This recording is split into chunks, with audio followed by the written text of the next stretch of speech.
Good evening, guys.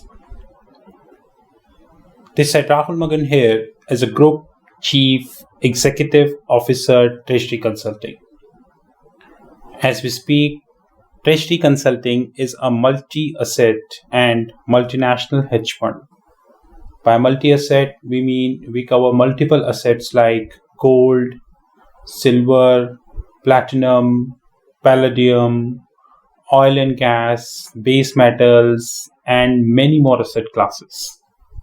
By multinational, we cover our positions in United States, European Union, and Asia Pacific region. But like I repeated many times, and I would continue to repeat all the times that we are a proprietary hedge fund. By proprietary, I mean to say we do not invest or we do not take any third party capital. As we speak, Treasury Consulting and none of the subsidiaries of Treasury Consulting is taking any form of third party capital. Please do take a note of that. You know that I am a person of statistics. I believe in statistics, and God is very kind that we are always profitable as far as our investments are concerned. Even today on 15th November 2022, when I'm shooting this video, we booked our profit in commodities segment. But like I said and repeated many a times that we are a proprietary hedge fund, which means no third party investment. Guys, when it comes to equity investments, the one thing which we need to understand is the strength of the balance sheet. To me, that is the most important factor. Probably for many people, that is not even a considerable factor. Let it be honest. I'll tell you a small story that somewhere in 2012, you can say, somewhere in 2012, when I was with my organization as a corporate treasurer, I was invited by a financial institution to travel to Thailand. We went to Thailand and, it was a wonderful trip. We learned a lot from Thailand. We met with I personally met with many different personalities of India and so on and so forth. And at that given point of time, I also met one of the great gentlemen who is still my great friend from Indigo Aviation. At that point of time, I was not having my hedge fund. I was in a corporate treasury department. So I was managing the treasury of an organization. And trust me, when it comes to 2012, in fact, 2010, 11, 12, that period, Indigo used to be a very strong brand. Very strong brand. I have to admit that when it comes to profitability, when it comes to their mutual fund investments, when it comes to their, I would say, their balance sheet strength, and each and everything very strong as far as the Indigo is concerned. Let it be very honest, and we cannot run away from that fact. You would be very surprised that in 2012, when I met this gentleman, there is hardly any mutual fund where Indigo not invested. This was the surplus cash Indigo was having at that point of time, and which is really good, to be honest. We need to appreciate that. And at that point of time, the debt level of Indigo, even though in aviation sector, hardly any debt, around 1,000 crores, hardly any debt. So, an aviation company, such big aviation company operating worldwide, having a very, very limited debt.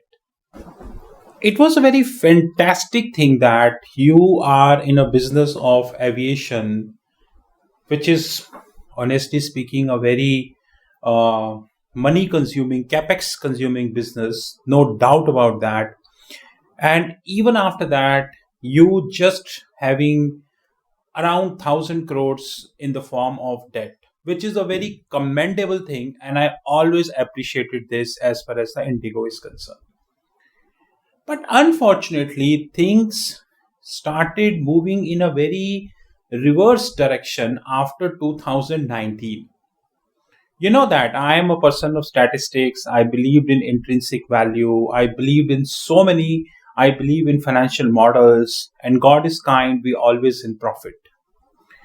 I regularly track few companies, their financial statements, what they are doing, what they are not doing for my learning purpose, for my analysis purpose, for so many things, because of which I consistently tracking few companies in India and worldwide also.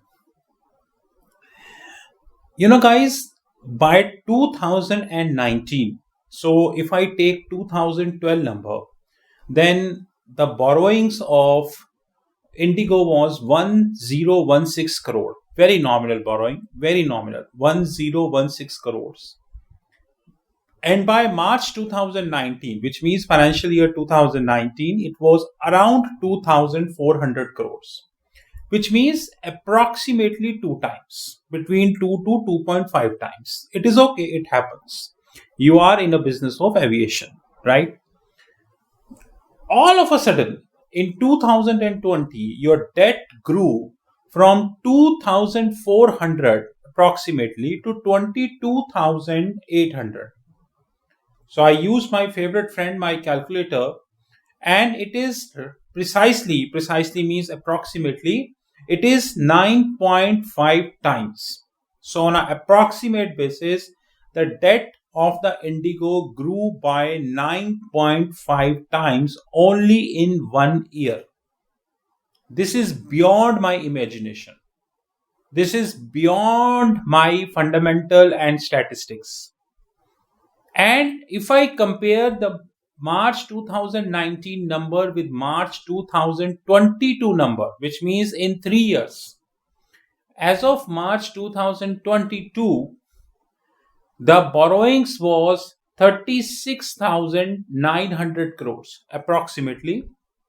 And I compare this with 2090, 2020.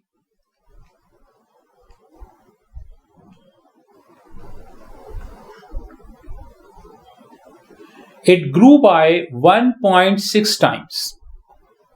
Guys, in 2012, you was having 1000 crores. In 2022, which means exactly 10 years, you are having approximately 37,000 crores of debt. What had happened that your debt grew from 1000 crores to 37,000 crores, which means 37 times. And I can clearly see the impact of that in the P&L, whether you take this monthly or quarterly P&L on the yearly P&L. You take it anyways, it hardly makes any difference. The finance cost in March 2012 was merely 59 crores. Merely 59 crores. But in March 2022, it is 2,400 crores approximately. So 2,400 crores oblique 59, which means 40 times, which means your debt grew by 37 times. Your finance cost grew by approximately 40.6 times, means more than 40 times. And common sense, when your finance cost is growing, it would definitely impact your PAT. PAT stands for profit after tax. No one in the whole universe can run away from this phenomena. By March 2018, like I said, Indigo used to be a very profitable company, which was a matter of pride, at least to me, because in March 2015, they reported profit around 1300 crores. March 2016, around 2000 crores. March 2017, around 1600 crores. March 2018, around 2200 crores. And March 2019, all of a sudden, the mess started. The profit, the PAT, just 156 crores. Just 156 crores. From 2200 to 156 crores. And 2020, okay, we can take 2020 as an exceptional year, minus 248 crores. But 2021, minus 5,800 crores. And 2022, it is minus 6,200 crores, approximately. It means you are accumulating losses at a much faster pace. You are accumulated losses at a much, much faster pace. And this is really a concern for me. I am a statistical person. I went to balance sheet. I saw this impact on the reserves and surplus, which is also known as retained earnings.